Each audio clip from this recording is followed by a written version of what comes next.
नमस्कार, शाम के 4 बजने वाले हैं। वक्त हो गया है फास्ट एंड फैक्ट्स का। फास्ट एंड फैक्ट्स में आपको दिखाएंगे दिन की हर बड़ी खबर पूरी रिसर्च के साथ। मैं हूं अदिति अवस्थी और मेरे साथ है विद्यानाथ झा।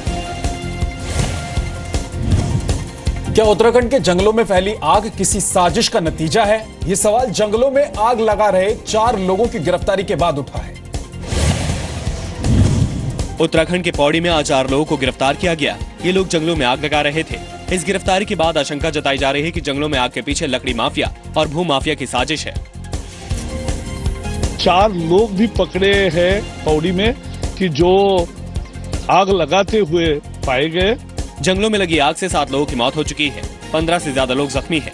आग बुझाने में वायुसेना के Mi-17 हेलीकॉप्टर्स की मदद ली जा रही है। NDRF की टीमें भी लगाई गई हैं। उत्तराखंड के जंगलों में धधक रही आग को कंट्रोल करने के लिए वायुसेना ने युद्ध स्तर पर कार्य शुरू किया हुआ है। Mi-17 हेलीकॉप्टर में इस वक्त हम मौजूद हैं और यहाँ से एक बकेट में सैकड़ों लीटर पानी जो श्रीनगर का डैम है उसकी झील से लिया जाएगा और पानी लेने के बाद फिर ये Mi-17 हेलीकॉप्टर सेना के नौजवान पौड़ी के खिरसू और तमाम इलाकों में आग को बुझाने के लिए पानी को गिराएंगे। देखिए, फील्ड में तो काम हो ही रहा है। फील्ड में जो बुझाने काम हो रहा है, अभी थोड़ा मौसम विजिबिलिटी कम है। मॉर्निंग में 50 पे फर्क पड़ा है जहाँ पे गिराया गया है। बताया जा रहा है कि वायुसेना और NDRF की टीमें आग पर 70% तक काबू पा चुकी हैं।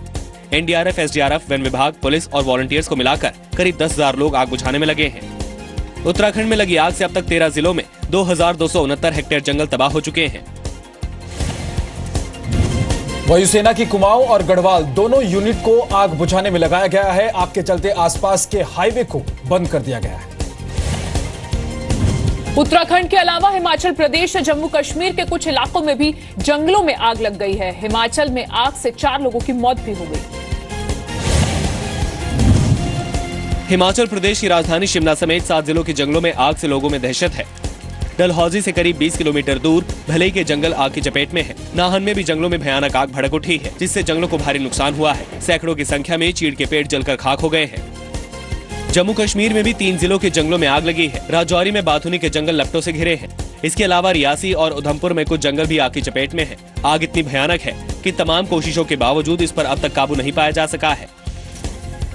राजौरी जिला सबसे ज्यादा अफेक्टेड है। करोड़ों रुपए की जो वन संपदा जो है उसका जो है यहाँ पे नुकसान हो गया है। हिमाचल प्रदेश में शिमला, सिरमौर, सोलन, ऊना, बिलासपुर, हमीरपुर और मंडी के जंगल आग की चपेट में है। शिमला में करीब 50 हेक्टेयर का जंगली इलाका प्रभावित हुआ है। पूरे हिमाचल प्रदेश में करीब 400 हेक्टेयर इलाका आग की लपटों में घिरा है। हिमाचल प्रदेश के जिन जंगलों में आग लगी है उनमें से ज्यादातर इलाकों में सड़क नहीं है। ऐसे में वहां आग बुझाने के लिए काफी मशक्कत करनी पड़ रही है। ऑगस्टा वेस्टलैंड रिश्वत कांड को लेकर पिछले 6 घंटे से पूर्व वायुसेना प्रमुख SP त्यागी से CBI पूछताछ कर रही है। SP त्यागी सुबह 10 बजे करीब पूछताछ के लिए दिल्ली में CBI हेडक्वार्टर पहुंचे। पत्रकारों के सवालों का जवाब दिए बिना अंदर चले गए। इटली से हासिल दस्तावेजों के आधार पर CBI के 4 अधिकारी त्यागी से पूछताछ कर रहे हैं। CBI सूत्रों के मुताबिक SP त्यागी ने ऑगस्टा वेस्टलैंड के बिचौलियों गाइडो हेशके और कार्लोस गेरोसा से मुलाकात की थी। बिचौलियों के साथ त्यागी की मुलाकात 6 से 7 बार हुई। 2004 से लेकर 2007 के बीच मुलाकात बेंगलुरु एयर शो और चंडीगढ़ में त्यागी के भाई के दफ्तर में हुई। SP त्यागी पर आरोप है कि उन्होंने VVIP हेलीकॉप्टर के लिए उड़ने की ऊंचाई 6000 मीटर से घटाकर 4500 मीटर कर दी। ऊंचाई नहीं घटाई जाती तो ऑगस्टा वेस्टलैंड VVIP हेलीकॉप्टर के सौदे में शामिल नहीं हो पाती। कहा जा रहा है कि SPG के अधिकारियों और PMO की सलाह के बाद ऊंचाई की सीमा घटाई गई। CBI ने SP त्यागी समेत 13 आरोपियों के खिलाफ ऑगस्टा वेस्टलैंड सौदे में FIR दर्ज की थी। आरोपियों में त्यागी के कुछ भाई भी शामिल हैं। ऑगस्टा डील पर CBI पहले भी SP त्यागी से पूछताछ कर चुकी है, लेकिन इटली के कोर्ट के फैसले के बाद पहली बार पूछताछ हो रही है।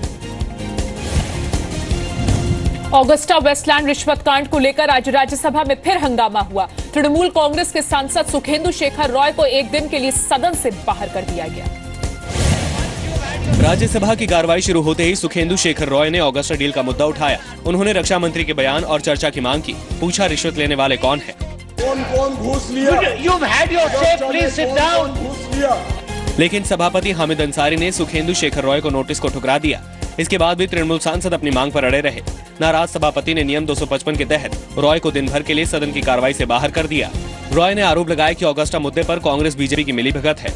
रक्षा मंत्री बयान दे, रक्षा मंत्री खामोश बैठे हुए हैं क्योंकि कांग्रेस और बीजेपी इस बारे में मिलीभगत है, इसलिए बीजेपी ने खामोश रहा, रक्षा मंत्री खामोश रहा। कोई गांधी का नाम है तो गांधी, तो आप गुजरात में जाओ आपको लाखों गांधी मिलेगा। हमको मालूम नहीं है कौन गांधी है, लेकिन देश जानना चाहती है गांधी कौन है। यूपीए सरकार के दौरान 2010 में ऑगस्टा वेस्टलैंड से करीब 3,600 करोड़ में 12 हेलीकॉप्टर की खरीद का सौदा हुआ।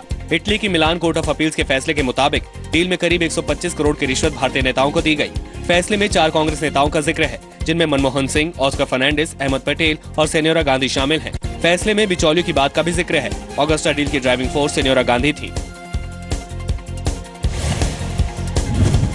पश्चिम बंगाल में चुनाव के कारण इन दिनों तृणमूल कांग्रेस और कांग्रेस आमने सामने है।